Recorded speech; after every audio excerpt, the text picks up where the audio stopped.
Sadamsani dabarsa gurra dhaga'utti labsa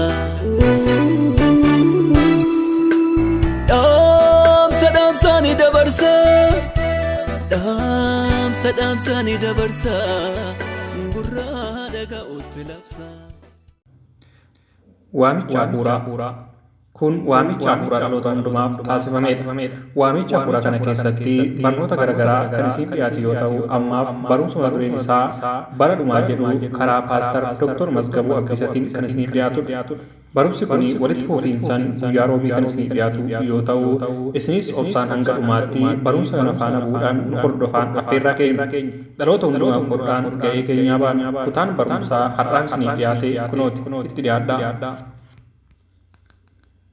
Nagaan Waaqayyoo isiniif haa ta'u akkam jirtu nagaa keessanii nagumaa. An Waaqayyoo fagalatu baay'ee nagaa kooti. Waaqayyoo nu gargaaree kutaa afurmoo kutaa shan finnee irra yeroo baay'ataa deemu barumsa iddoo garaagaraatti barsiisa waan hin ta'eef meeqa irra ka'ee dhugaa yaadadhu obboleessi keenya inni garuu yuutuubii irras teelegiraamii irras kaa'u kutaa isaa hin arge yaadata. For sure kutaa shan finnee irra yaada garuu rakkoo hin qabu achirratti inni barreessa waan ta'eedhaafi.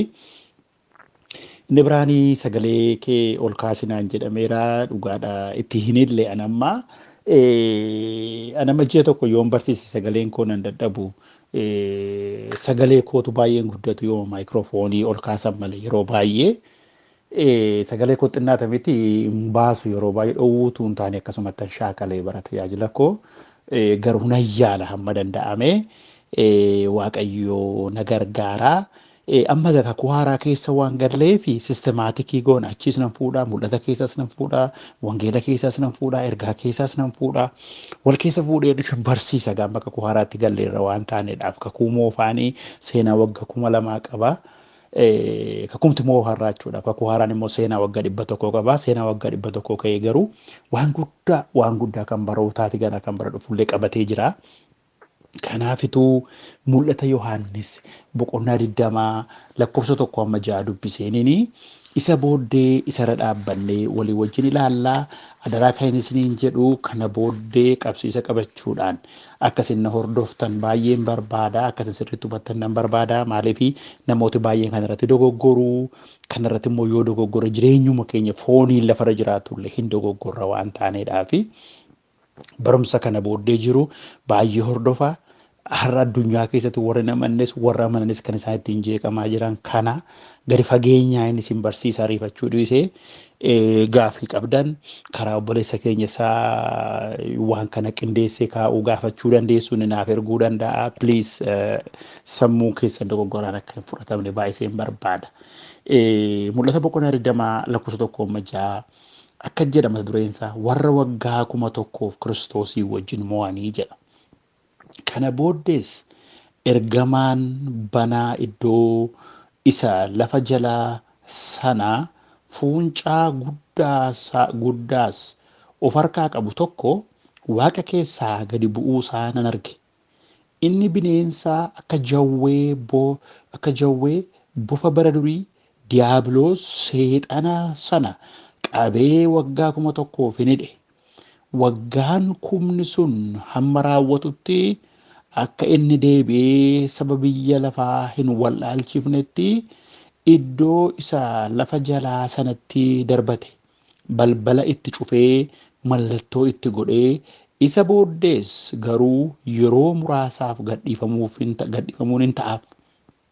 Kana booddees teessoof warra firdii kennuun isaaniif kenname teessoo sanarra taa'an nan arge. Akkasuma immoo lubbuu warra isaa Yesuus dhugaa baheetti dhugaa baheetti dubbii waaqayyoottis jabaachuu isaaniitiif mormatti kukkutamanii warra bineensichaaf fakkeenya isaaf hin sagadin gubaa isaas adda isaaniif harka isaaniitti hin fudhatin nan arge. Isaan deebi'anii jiraatanii waggaa 1,000 Kiristoosii wajjin hin mo'an. Kun du'aa ka'uu isa duraati. Warri du'an keessaa isaan kana malee warri hafan waggaa 1000 sun hamma raawwatamutti deebi'anii hin jiraanne. Namni du'aa ka'uu isa duraa kana keessaa qooda qabu attam gammadaa, attamis Waaqayyoof kan qulqullaa'edha. Duunii lammaffaan warra akkasii irratti humna hin qabu. Isaanoo luboota Waaqayyoo, luboota Kiristoos ta'anii isaa wajjin waggaa 1,000 mo'uuf jiru. Waaqayyoon gabaabsinee kadhanna. Yaa Waaqayyoo, dubbii kee nu barsiisi, nu hubachiisi. Gooftaa sin kadhadha, anaanis na gargaari. Warra dhaggeeffatanis gargaari. Hubannaa nuu laadhu. Dogoggora keessa jiru keessaa nu baasi. Gara fuula duraa nama hundumtuu fuula isa dura baruu barbaada. Fuula dura waan jiru nu barsiisi. Yaa Waaqayyo nu gargaari, maqaa Gooftaa Yesuusiin si kadhannaa. Ameen. Amma waa'ee waggaa 1,000 kana utuun hin hiikin fuulduraa ilaalcha jiruun isinii kaa'ee darbuu barbaada. Ilaalchi kanarratti jiru amantootuma ta'anii ilaalcha garaagaraatu jira waan ta'eedhaaf waggaa 1,000 kanarra dhaabanneeti kana booddee yeroo baay'ee kan nuti barannu. Ilaalcha sadiitu jira. Ilaalcha sadiitu jira waggaa 1,000 irratti. Waggaan torbas immoo jira. Isas immoo qobaatan isinitti hima. Har'a ilaalchuma jiru isinitti himeen yoon xumuree isa booddee isa taanutti immoo bal'inaan keessa ilaaluu dandeenya. Waa'ee waggaa 1,000 kana mul'ata Yohaannis boqonnaa 20 hamma 6 amma nan dubbise kana dubbisaniitu namooti beektonni macaafaa ilaalcha garaagaraa qabaatan. Warri tokko the doctrine of premillennialism warra jedhamu. Waggaa 1,000 millennium jedhama. Millennium addarash jedhama. Deema biyya keenya jechuudha. Millennium jedhama waggaa 1,000 gaafa yaadamu. Kanaafi premillennialism warri jedhamanii waggaa 1,000 fuuldura utuu waggaan 1,000 hin jalqabinitu Yesuus Kiristoos gara biyya lafaatti deebi'ee dhufeetu lafarratti mootummaa isaa dhaaba lafuma ishee kanarratti jedhanii amanu. Literal interpretation. Kun akkuma jirutti Yesuus Kiristoos waggaa 1,000 dhufee lafarratti mo'a. Ilaana hubadhaa. Mul'atuma Yohaannis boqonnaa 20 kana dubbisanii akka jirutti qaal baqaal yookiin immoo literal fudhataniiti jechuudha. Utuu kun hin ta'in fuulduraa waggaa 7tu jira. Rakkina waggaa 7. Isa kana immoo torban 2 torban 3 isa ta'uu ji'a tokko booddee isa ta'uu Daani'el boqonnaa 9 walii wajjin hin qoranna. Dhiifama. Daani'el boqonnaan 9 lakkoofsa 27 yeroo Daani'el raajii Ermiyaas qorachaa jirutu Daani'el biyya boojuu taa'ee Ermiyaas kan inni raajiin isaa raawwatame namootiin booji'aman warra booji'aman keessa Daani'elis tokkodhuma. Daani'el achitti kan inni raajii ta'e. Waaqayyoon kadhata inni Ermiyaasiin ijoolleen Yihuudotaa waggaa 70 Baabiloonitti booji'amuun suni yoom raawwataa yaa Waaqayyoo kakuu kee deebiin si yaadadha si kan jettu yoom gootaa dheetu inni kadhataa jirutu Waaqayyoon mul'ata kenneef Daani'el boqonnaa 9 irratti. Lakkoofsa 27 kaatanii yoo ilaaltan. Magaalaa kee saba kee irratti torban 70 weeks torban 70 murtaa'eeraa jedha. Torban 70 kunii inni Amaariffaa waggaadha jedhaa inni Ingiliffaa weeks jedhaa. Isa Oromiffaa ganaan ilaalle waggaadha garuu kan itti jijjiirame subaa'een tokko waggaa 7. Wadhaagaa. Kanaafitu amma 70 weeks jechuun subaa'ee 70 subaa'een tokko waggaa 7 jira. 70 gizee 7 gaha baay'istan waggaa 490. Amma gaasa keessaatuu jedhe subaa'ee 62 subaa'ee 7 deebi'ee masaraan akka ijaaramu wanti hundumtuu akka hojjetamu inni bilisa baasu inni qulqulluun maziin akka dhufu dubbata. Egaa subaa'een 62 kun subaa'ee 69 waggaa 483 dhufa. Guyyaa masaraa guyyaa Yerusaalemiin deebisanii ijaaruuf ajaji ba'uu jalqabee jedha. Guyyaa ajaji ba'uu jalqabeetu subaa'een kun lakkaa'amaa jedha. Ajaji kun immoo kan inni ba'ee dhaloota Kiristoos fuuldura bara 457tu yeroo Izraan deebi'uuf ka'e mootiin Artaksaas ajaja baase dhaqaa ijaaraa magaalaa keessan jedhee. Ajaja kana baaseetti kenne. Yeroo sanaa kaanee gaafa lakkoofnu dhufee subaa'een 69 bara 27 irratti raawwata. Yesuus Kiristoos immoo bara araaraatu ittiin galinu BC keessaa before Christ jedhamu duraan before Christ jedhamu boodana jedhame maleessa waggaa 9 keessa waggaa 6 dhalate. Bara araaraa 27tti Yesuus waggaa 33 kennitu waggaa 33tti yeroo sitti du'aa jedha. Subaa'een tokko hafeetu silaa subaa'ee 70 waggaa 490tu murtaa'e ijoollee Yihuudaa irratti masaraan isaanii manni qulqullummaa hundumtuu deebi'ee ijaaramuudhaaf. Subaa'een tokko waggaan 7 hafeetu jirutu subaa'een 62 subaa'een 7 waggaan 483 yeroo raawwatu Yesuusin ajjeesan. Yesuus dhufee akka isaan itti amanan godhee hiyyaale gaafa isaan didan bara waaldaa kiristaanaa gidduu galche. Yesuus Kiristoos tajaajila isaa yeroo jalqabe lafarra dhufee ka'ee hamma har'aatti barri kun bara waaldaa Israa'el bara waaldaa kiristaanaati malee bara kan ijoollee Israa'el miti. Maaliif isa fudhachuu didan? Yohaannis 1:2tti warra isa fudhatanitti galagale ormootatti galagale utuu isaan fudhataniiru ta'ee subaa'in nafe sun isin raawwata ture. Amma subaa'ee 70ffaa subaa'ee 69 gidduu bara waaldaa kiristaanaa gale. Bara araaraa bara ayyaanaatu gale. Bara seera durii namni cubboo hojjenaan hin du'a ture araarri hin jiru. Inni kun hammam ta'e dhamma waaldaan kiristaanaa kun waggaa 2000 guute barri ishee bara Kiristoos jalqabee amma har'aatti kun waggaa 2000 ta'e. Yoom raawwata gaafa Kiristoos deebi'ee dhufu raawwata. Barri waaldaa kiristaanaa guyyaan fayyina har'a gaafa jennu barri araaraa barri dhiifamaa barri nagaa hamma yeroo kanaadha. Bara waaldaa kiristaanaati kun waan ijoolleen Israa'el amanuu diinee warri Yihuudotaa. Likki gaafa barri waaldaa kiristaanaa raawwatu nuti qaama Kiristoos waaldaan kiristaanaa qaama Kiristoos. Hubadhaa jechuu kooti egaa yoom raawwata kun Tasaloniqee duraa boqonnaa 4 lakkoofsa 13-18 gaafa ilaaltanii Yesuus Kiristoos hangafa malakataati yeroo malakatafamee gadi bu'u warri Kiristoos tamanii du'aa kaafamu warri jiran immoo hin du'u miti ulfina qabeessatti geeddaramu carqii isaanii keessatti duwwaa sittafa maleessa hin butamu jechuudha. Maaliif barri Kiristoos dhufee barri waaldaa kiristaanaa raawwata. Hamma irraatti Yesuus malee du'aa kan ka'e jiru Qorontos 15 dubbifadhaa.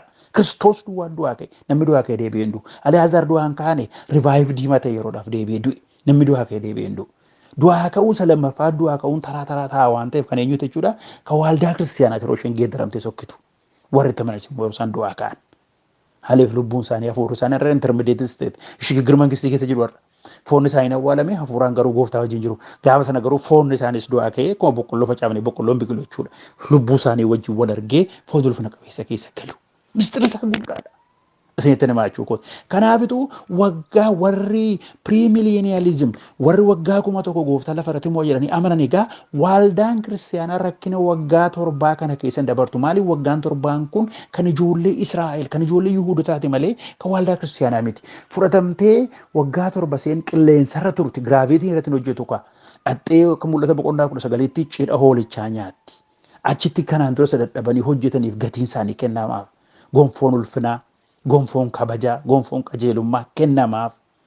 Isaan kana fudhataniitu waggaa 7 turanii waggaan 7 gaafa raawwatu waraan armaa Geedooniin dhufee gooftaan miilli isaa yeroo gaara jirasaa rajjatu inni bakka meeqatti dachaa ta'ee dho'a. Waggaa seexanicha qabaa isa booddee isa waggaa 1000f akkan hidhamu godhaa waggaa 1000 gooftaan lafa irratti mo'aa jechuudha. Har'a wanti hojjetamu hundumtu gooftaadhaaf karaa qajeelchaa jira seexanaaf osoo hin ta'in. Kanaafitu egaa warri premillennialismiin kun utuu waggaa 1000 ta'e waggaa 7 sana waggaa 7 sun bakka lamatti ba'a waggaa 3 walakkaan bara nagaati waggaa 3 walakkaan immoo bara jeequmsaati. Maaliif waggaa 7f Kiristoos sobaan sun ka'eetu ijoollee Israa'el wajjin mallattoo mallatteesseetu nagaa addunyaa irratti buusuudhaaf bakka walii gala namni akkasii eessa jira jedhama. Waggaa 3 walakkaa booddee mul'ata 13 irraa akka laallu hin madaa rukutama isa booddee du'aa ka'e jedha. Seexanni footokoppiidha malee waan qabu hin qabu ka. Waaqayyo abbaa ilma fura qulqulluu akka ta'e Kiristoos soba raajii soba sobaa hafuura sobaati. Koppii godha kaasa kan gooftaa jechuudha.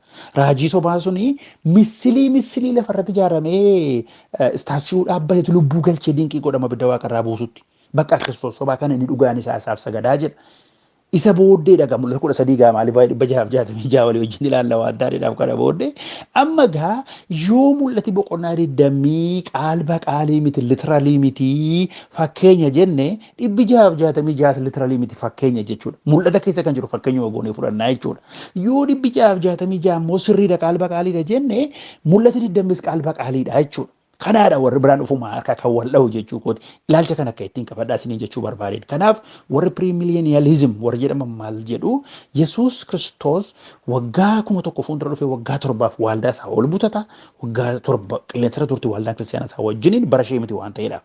Isa booddee bara subaayeen tokko naaf sun ijoolleen Israa'el achi keessatti isa barana waggaa 3 walakkaa barana gaasa inni nu eenyu masiin kana miti dinqi jedhu isa booddee galagalee gaafa naa sagadaa jedhu no yeroo jedhanii egaa taatoodha amma taatu jechuun egaa sanyii isa dur ijoollee durbaa keenya naqasattu beektu miti adda irrattis harka irrattis booda immoo amma taatoodhanii irree kana irratti miila irratti iddoo meeqatti jalqabe yeroo miti amma adda isaaniitiif harka isaanii mirgaaree taatuu godhatu jechuudha dirqama kun chibsiis miti waan biraas miti kan mul'atu milikkita bineensichaa. 666 jechuun immoo namni sammuu qabu ogummaa qabu qoratu mallattoo namaati jedha malee. Milikkita namaati malee namootaallee miti nama tokko Kiristoos soba isa ka'u sana mallattoo isaatu harka isaanii mirgaa kan dhiyaatu kana yoo gochuu baatan immoo amma dhukkuba kana satti fakkeessan na kufalchiisan namichi dhukkuba miti nagaduudhaaf bizinasii hojjechuudhaaf bituudhaaf hojii siyaasaati siyaasatti immoo malee dhukkuba hin fidu bokkaa kan roobsuuf kan caamsu waaqayyo malee seexana miti dhukkuba fiduus balleessuus kan danda'u waaqayyo malee seexana miti aboon qabu seexanni kanaaf. Deebiis immoo kana godhee 666 bu'aa maalii argata? Innoo kunoo kan akka kanaan jiru sagada barbaadaati iddoo gooftaa bu'ee. Kanaafitu egaa 666 sun yoomichuudha waggaa 3 walakkaa isa nagaan sun darbee waggaa 3 walakkaa isa rakkinaa keessatti malee har'a miti har'a kittibaatee fudhachuu kanas miti kittibaatee koronaa har'a deebi'ee waan lafa irra ta'u miti lafa jala hojjetaa jira seetan durumayyuu gaafa waaldaa isaa gooftaan lafarraa fudhatu garuu. Hojiin isaan jalqaba waggaa 3 walakkaa nagaadhaaf jedhee namoota hundumaa addunyaa dachaase dinqisiifachiise waggaa 3 walakkaa booddee deebi'ee garuu naaf sagadaa jedhee yoo sagaduufi baatan bituu gurguruu hin danda'anii manaa bahuu hin danda'anii milikkita sana warri qaban bineensicha maal fakkaatan warra sagadaniif garuu nagaduus waan hundumaa hojjechuu siyaasa keessaas hojjechuu hin danda'u waggaa 7 booddee gaafa gooftaan dhufu si'ol seexanaaf qophaa'e malee. Namootaaf hin qophoofne Maatiyus 25:31 irratti garuu gooftaan gaafa radu seexanaaf kan qophaa'e duuka buusatu kan qophaa'e gara si'ol deemaa jedhee warra bineensichaaf sagadan si'olitti naqaa waggaa 1000 rakkina waggaa 7 keessatti gooftaatti kan amanan hin jiraatu kan amananii fooniin kan keessa darba waggaa 1000 kanatti hin galu hin fuudhuun heerumsiisu waldaan kiristaanaa warri garuu amananii ol butaman immoo waa'een fuudhuu heerumuun hin jiru barbaadan hin mul'atu yoo barbaadan hin dhokatu waggaa 1000 lafarratti immoo jechuudha waggaa 1000 booddee waaqi kunis lafi kunis darbee gahaannamitti gadi gatameetu waaqa haaraaf lafi haaraan diriiraa jechuudha teessoon firdii adii qilleensa irratti ta'e isa kanaadha warri piriimileeniyalizimii amanan. Gaariidha amma fakkeenyaaf warraan yeroo baay'ee waaldaa waaqayyoon gargaaree waaldaa baay'ee dhaabeera dorre jechuudha maaliif egaa waggaa dheeraa tajaajileera. Waa tokko hin jira namootaan waan biraan falu masa fudhusiini waaqayyo jalqabatti waaqaaf lafa uume jedha malee waaqayyo jira waaqayyo hin jiru hin falu. Jalqabatti waaqaaf lafa uumeedha bakka allaqe amanuuf dhiisuun kan abbaate. Faarsaa 14 muruuf gaafa laaltanii gowwaan garaa isaatti waaqayyo hin jiru jedha sanaf balibbuu jedha nama ariifaa immoo fuul jedhanii ingilifaa gowwaan. Namni waaqayyo hin jiru yaadu gowwaadhaa jechuudha bakka allaqe gowwaa wajjin falmuun immoo dubbii keessa waan hin taane keessa iyyuu nama gasha. Waan tokko jira amanee yoo naqee dhabe rakkoo maalii qaba hin jiru gaafa naqee inni jiraatu maal jechuudha firdiin irra ga'u ulfaataadha. Maalan luusii godha maalan kan saraamman waa'ee waaqayyoo shakkuu korra amanee dhaqee amma fakkeenya waan tokko yoo dhabe iyyuu wanti kan saru tokko hin jiru. Bilisummaa naa kenni nagaa naa kenni malee maal na godhe. Kanaaf waggaa 1000 jira jedhee amanee yoo naqee hin jiru yoo ta'e gooftaa wajjin wal argee xaaxaa maalii qabachuu kooti. Amanuu dhiisuu rakkoo amanuudha kan irra gaarii ta'uu dhugaa ta'uuf yoo ta'e. Waan nama miidhuun qabu waan gaariidha wantichi inni biraanii egaa bakka sadii jiru namoota isiniin jedheera amillennialism warra jedhamanidha. Waggaan 1000 hin jiru warra jedhanidha. Waggaa 1000 hin jiru warra jedhan kuni kan isaan qabatanii Kiristoosii inni ni waggaa kuma tokko mo'a jedhamu kun spiritualiidha. Spiritualiidha. Barri kun baruma waldaa kiristiyaanaati sirriidha. Akkuma warri olii amananii barri kun baruma waldaa kiristiyaanaati sirriidha. Garuu gaafa Kiristoos deebi'ee dhufu isa waldaan ol butamtii deebi'ee egaa amma isaan teksii Tasalonqee maal akka isaan godhan hin beeku. Isa mul'ata keessa jiru iddoo baay'ee kana maal akka isaan godhan hin beeku gaachuu kooti yeroo warri kun. Gooftaan dhufee innaan firdii mattaadha bakka allaqe. Firdii mattaa waaqa haaraaf lafa haaraa fidee bara baraan mo'a gooftaanidha isaan. Allaqe. Kiristoos gaafa bara kun bara waldaa kiristiyaanaati gooftaan dhufeenaan isa Daani'el boqonnaa 9 irraa subaayee 69 dhumee subaayeen tokko waggaan 7 ijoollee Israa'eliif hafee jiraachuu isaa yeroo sana gaafa Kiristoos sobaan ka'u sana akka Zakkaariyaas raajii Zakkaariyaas boqonnaa 12 irraa ilaaltanii hafuura ayyaanaaf hafuura kadhataa ijoollee Israa'elitti nan dhangalaasaadha waaqayyo adda baabaayitti ba'aniitu qalbii diratu inni har'a nama 20 caaltu namni Israa'el keessa amantee jirtu maaliif masihiyyoo dhufe biyya keenya bilisa baasee addunyaa irraa dhaabaadha kan isaan eegan waan ta'eef fudhanne Yesuusiin gaafa sana garuu namoonni astaadiyoomitti baasanii agara qab televezyiinii labsanii hafuura dhangalee akkamitti akka isaanii kan eegaa teksii kana beeknu jirru kuni lakkeewwan tokko hin jiru gaafa gooftaan dhufu firdii matta'a malee inni waggaa kuma tokko jiru hafuuraa jedhu isa kan biraa akka isaaniitti kan hin beeku warra kana ilaalan jiru. Warri sadaffaanii post millennialism warra jedhamanidha. Post millennialism warra jedhaman kuni Yesuus Kiristoos jalqabuma gaafa dhufe first century gaafuma jalqaba dhufee wangeela lallabee mootummaa isaa dhaabeeraadha. His kingdom mootummaa waaqayyoo dhiyaateera jedhamti. Baay'ee mootummaa waaqayyooti waldaan kiristiyaanaa adda adda. Waldaan kiristiyaanaa mootummaa waaqayyoo labsiti. Mootummaa waaqayyoo har'a mootummaa hafuuraatti laphee keenya keessatti moo'ee jira. Gaaf tokko immoo addunyaa kanarratti mo'a. Bakkeetti jiruuti literally.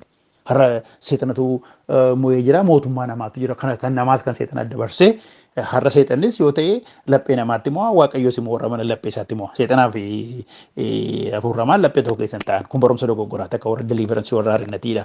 Yookiin nama tokko yookiin laphee isaatti kan mo'e Kiristoosii yookiin immoo kan mo'e seexana. Seexanni garuu nama amane tokko yaadatti ergee qoruu danda'a malee dhufee keessa galuu hin danda'u. Warra namanne immoo keessas taa'ee yaada isaanis qabateetu qoora waaqa biyya Qorontoos duraa boqonnaa 4 lakkoofsa irratti waaqa biyya lafaa kanaa jedha sammuu isaanii qabeenya isaanii qabeera waan ta'eedhaaf. Yeroonni kun egaa yeroo sana gooftaanii lallaba isaatiin waan mootummaa isaa dhaabeef mootummaan isaa kun bal'achaa deema.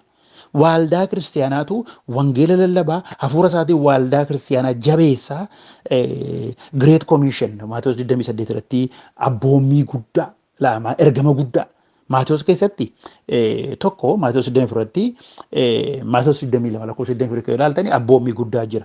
Waaqayyo waaqa kee garaa kee guutuu yaada kee guutuun jaalladhu riyaa kee makka lubbuu kee jaalladhu kan jiru abboommii guddaadha.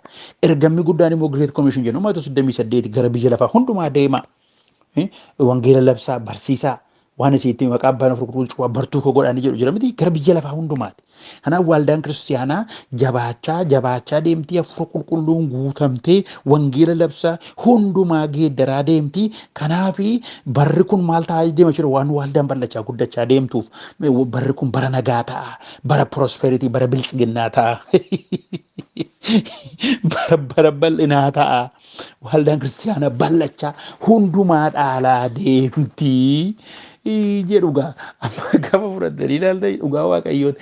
Amma waldaa kiristiyaanaatu guddatee bal'ataa deema taanaan dhufaatiin Kiristoos ganaadha. Har'a waldaa kiristiyaanaa biyya lafaa wayya kan waaqayyoon sodaatu. Har'a waldaa kiristiyaanii har'a haallu warra isin hin geggeessu jettan, hin tajaajilu jettan, hin raaju jettan, hin faarfatan maal jettan hamma nama yeellasu sheemii guddaan hin jiran namni tokko namni lama hafteen jechaa hin jiru. Garuu bara dargii namootni gooftaa lallabnee fi miti jaalala keenya tarkisee maaloo isinii wajjin saganna dhufnee jedhu. Isinii wajjin hidhannu isinii wajjin duunaa jedhu. Jaalalli nu qabnu qulqullummaan nu qabnu nama harkisaa ture. Har'a garuu nu caalaa gara keenyatti dhufu gaarraatu amantii biraa keessa galanii namooti barbaadu. Akka warri post millennialism jedhan kanatti waldaatu bal'achaa guddachaa cimaa deemaa nagaa dhufaa deema yoo nagaan dhufaa hin jiru. Waraana caalaa jira, jeequmsa jaaraa jira. Waldaanis immoo Kiristoos kan jiru foolii nurraa fagaateera. Hafteen jira namni hafee jiru jira ana duwwaa tafee Eeliyaas jedhe iyyuu waaqayyo 7,000 qaba jedhe inni ittiin namoota adda baafatu qaba. Yeroo waldaa mul'ata keessaa boqonnaa 2-3 jirtu yeroo haasa'u namoota keessaa hafte waaqayyo qaba. Nuyi garuu adda baafnee hin beeknu maleessa. Kanaafitu waldaa bal'atee waldaa qulqullaa'ee waldaa lafa dhaalaa deemti maal dhaalaa deemti ni jedhamu. I don't know akka warri post millennialism yookiin immoo view kana keessa jiranii fudhatanii ballachaa deemaa jedhu warri kuni American Protestantiin baay'een isaanii kana kan isaan amananii bara 1850 waggaa 100 fuuldura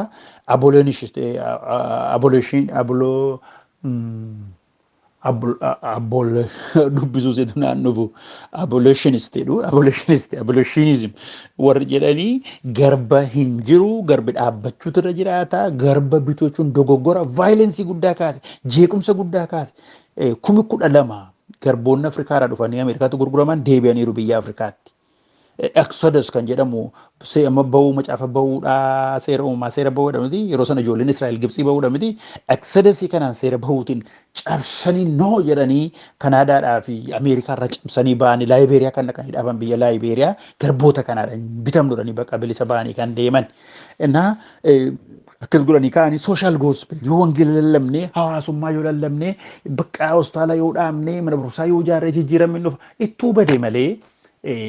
Amma warri mishineriin Awurooppaa dhufanii eessaa dhufanii hospitaala dhaabanii mana barumsaa dhaaban gargaaraniiru namoota keenya fooniin gargaaraniiru garuu namooti baay'een keessa isaanii hin jijjiiramne daabboodhuma wayyaa salbaayisanii barbaacha deeman maleessa har'a fudhatanii yoo laaltanii kan qulqullummaa irraa badee waan meeqa jeeqaa jirullee isaanii amma dhiiraaf dhiirri dubartii yoo jalqabeessatan Awurooppaatti Noorz Ameerikaatti warra wangeela lallabaa turan har'a karaarraa ceenee jechuu kooti.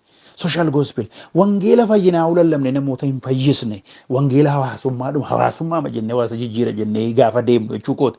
Innaa kanaanii baay'ee jeeqan isaan mootummaa geeddaruu barbaadani maal geeddaruu barbaadani har'a evangelikaaliin Noorz Ameerikaa jiran ofiiyyuu badan durri baakteeriyaan ittiin bu'u zarraaf jedhanii warra Awurooppaadhaan wangeelaan geeddarachaa turan har'a Awurooppaanis Ameerikaanis zeeroo ta'anii warra dhiyoo laaltan gadi bu'anii du'aniiru. Hin jiru waa'een tokkoyyuu jechuu kooti. Kanaafitu ballachaa deemaa gaarii ta'aa deemaa waaldaa mo'aa deemti maal mo'aa deemti yoo isa jedhamu waaqayyo taamirii yoo godhe malee I don't think so. Kana waggaa torba immoo bakka lamatti kaa'u waggaa torba bakka lamatti warri kaanii waaldaan kiristiyaanaa akka mul'ata boqonnaa 13 qulqulloonni kanaan qoramu jedhu rakkina waggaa torbaa keessa dabartii warri jedhan jiru rakkina waggaa torbaa keessa dabartii kan jedhan jiru ani isa kana namanu maaliif mul'ata boqonnaa 3 gara lakkoofsa 10 yoo ilaalle guyyaa qoramsaa sanarraa sinoosha waan gooftaan jedhuu fi ani waldaan kiristiyaanaa rakkina keessa dabartee rakkina narraayyuu dhugaa ani hin amanuun ani wanti barbaade yoo ta'u pirimiliniyeelizimii nana mana maaliif hin amanu maal waggaa kuma tokko qaxee goonee moona malee addunyaa irratti maqaan waaqayyoo ulfaatu yoo immoo lakki kun literally miti spiritually malee kun literally miti immoo dhibbijaaf jaatamii jaas literally miti hundumti isaayyuu kanuma hafuuraati namuufuma callu malee waldeeqa jechuudha gara sanaatti nu geessaa. Namni immoo waan barbaade ilaalee jechuudha immoo kanaaf warra keessa dabarte rakkina keessan darbadee abbaan amanu yoo amane macaafa qulqulluu akkan qoradheetti akkan beekuutti akkan ilaalutti waaldaan kiristiyaanaa rakkina waggaa torbaa keessan dabarte waggaan torbaan sun kan ijoollee Israa'elii subaalee tokko isaanii fafeedha waggaan torban sun tuutti hin galin waaldaan kiristiyaanaa butamti kana namanaa kanan barsiisaa ilaalcha kan barbaade immoo abbaan fudhachuun kan isaati maaliif kun amma ilaalchi kun sadanii namootuma amananii gooftaadhaan fayyanii jiranidha. Dhugaansaa gaafa gooftaan dhufu agarra sagantaan garaagarasii kan gooftaa waggaa kuma tokko jira ijoollee mootu yoo nuun jedhe seeyyoo kuma tokkos immoo hin jiru faradeen mani immoo itti fufa yoo jedhe immoo seeyyoo gooftaa Yesuus rakkoo maalii jira rakkina duwwaatti nan gashiin bakka rakkinatti nan gashiin jedha kana dhaadheera hin kadhannaa guyyaa rakkinaa sana immoo kama karaa'u sa'aati kafatanaa'u sa'aatidha guyyaa rakkina ijoollee Yaaqoob guyyaa rakkina ijoollee Israa'el rakkina guddaa iyyanii du'a barbaane yeroo du'i hin jirre dha'icha inatii 21 yeroo lafarratti dhangala'u xoofoon torba. Malakati torba yeroo afuufamu xoofoon torba yeroo dhangala'u mallattoon torba yeroo hiikamu yeeyuudhaan basaa maayitamuun fatwaal jedhamu deemu yeroo maayitamni dhiigame hiikame koo mul'ata yoo asirraa gaafa laalle firdii dhangala'ee iddoo malee hiiku xiqsii kanallee jechuudha maayitama hiikame firdii dhangala'ee jechuudha bakka firdii dhangalaase yeroo firdiiti waan ta'eedhaaf. Innaa kanaafitu keessa dabartii warri jedhanii rakkina keessan darbadee abbaa amanu haa amanu. Rakkinni narraa yoo nugaa biyyi lafaa seexanni foonumti keenya kan nuti fidhu yoo nugaa yeroo sana garuu akkan sagalee waaqayyoo qoradhee argetti keessan darbinu garuu Kiristoos gaafa dhufu waggaan kuma tokkos hin jiru yoo jedhe eessayyoo kan isaati waggaa kuma tokkos naa wajjin mootu jedhe eessayyoodha lakkii immoo waggaa kuma tokko immoo ammumayyuu keessa jirtu akkoo warra post millennialism jedhanii iyyuu eessayyoodha garuu gooftaan gaafa dhufu isa kamiin akka ta'e nutti hima amma sitti immoo ani akkan sagalee waaqayyoo irraa hubadhetti sana mane kana fudhadheen jiraadha jechuu kooti. Warra biraan immoo waggaa 3 walakkaa gidduutti butamti bara sana gaa jiraatte waggaa 3 walakkaa gidduutti butamti kan jedhan jiru macaafa qulqulluu tiksisaan qaban hin beekanii wanta akkasii irratti garuu dhugaan saasa'uudhaaf yoo ta'e akkas jedhu deebi'ee immoo partial rapture warra manan jiru aan barumsa dogoggoraatiin jedhan partial rapture immaa inni warra jabaatan duwwaatu butama warra irra baay'ee karatanii tsoomanii qulqullaan duwwaa butama kan jedhan anaaf barumsa dogoggoraati mikniyaan isaa namni kiristoositti amanee qaama kiristoos waan ta'eefitu butama. Har'a nuyi sariisa madaraka irraa fokkoruu laalla.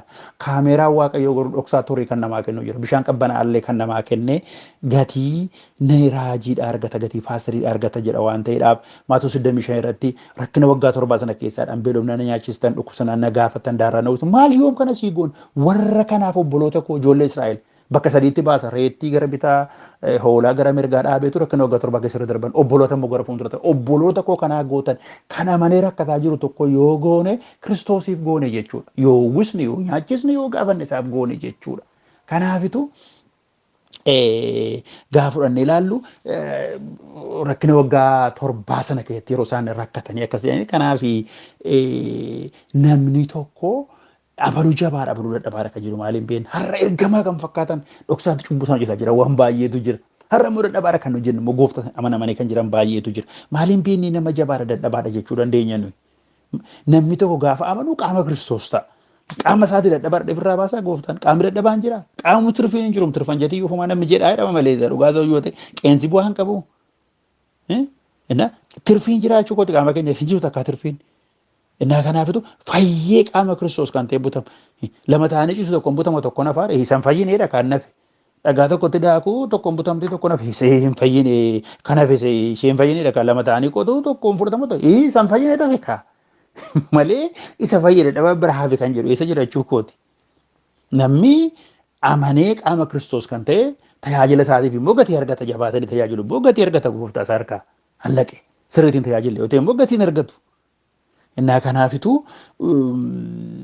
namni tokko amanuu isaatiif gooftaatti amanee lammaffaa dhalatee fayyuu isaatiif kan inni butamu.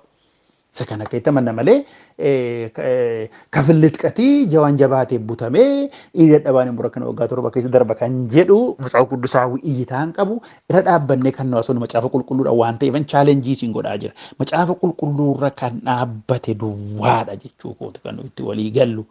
Gooftaan isinaa eebbisuu eebbifamaa maaliif ilaalcha kana masrata godhee yoon isinii kenne malee fakkeenyaaf waa'ee profeesii yookiin raajii bira dhumaa keessa galla amma isa dhufu torban irraa gaafa laallu utuu waaqayyo carraa nuu kenne torbeetti lama hin baranna maaliif amma Tasaloniqee duraa boqonnaa 4:3-8 Qorontos duraa 15:51-54 yoo dubbifattan baay'ee natti tola Qorontos duraa 3:11-15 yoo dubbifattan natti tola maaliif achitti amma akka nama biddaa gubataa keessaa ba'ee inni fayyaa hojii isa garuu jalaa gubata gaafa jedhu maal jechuudha. Qorontos 2:5 barcuma firdii kiristoos fuulduratti dhiyaanna gaafa jedhu. Roomeen 14 arrabi hundumtu deebii kenna kiristoos fuulduratti gaaf ta'u gaafa jedhu. Warroota kana dubbifadha warra nama dubbadhe kana maaliif isa kana torbee ilaallaa waaqayyo isinaa eebbisu maaliif ilaalcha kana yoo qabannetu barumsa keenyaaf nuu mijata waan ta'eef kana isinii kenne isa booddee Daani'el boqonnaa 9 qoradhaa Daani'el boqonnaa 9 sanas keessatti lakkoofsa 27 kaati. Isa kana sirriitti adda baafnee walii wajjiniin ilaallaa waaqayyo isinaa eebbisu eebbifamaa bara qoramsaa Yaaqoob jedha. Yaaqoob makaraa gizee fakkeenyaaf raajii Ermiyaas boqonnaa 30 lakkoofsa 7 mul'ata boqonnaa 7 lakkoofsa 14 gaafa ilaaltanii bara qoramsa Yaaqoob jedha. Yaaqoob jechuun immoo Israa'eliidha. Maaliif ijoolleen maqaa Yaaqoobtu geeddarame Israa'el ta'e ijoollee Yaaqoob hundi isaanii waan ta'eedhaaf. Gooftaan isinaa eebbisu eebbifama.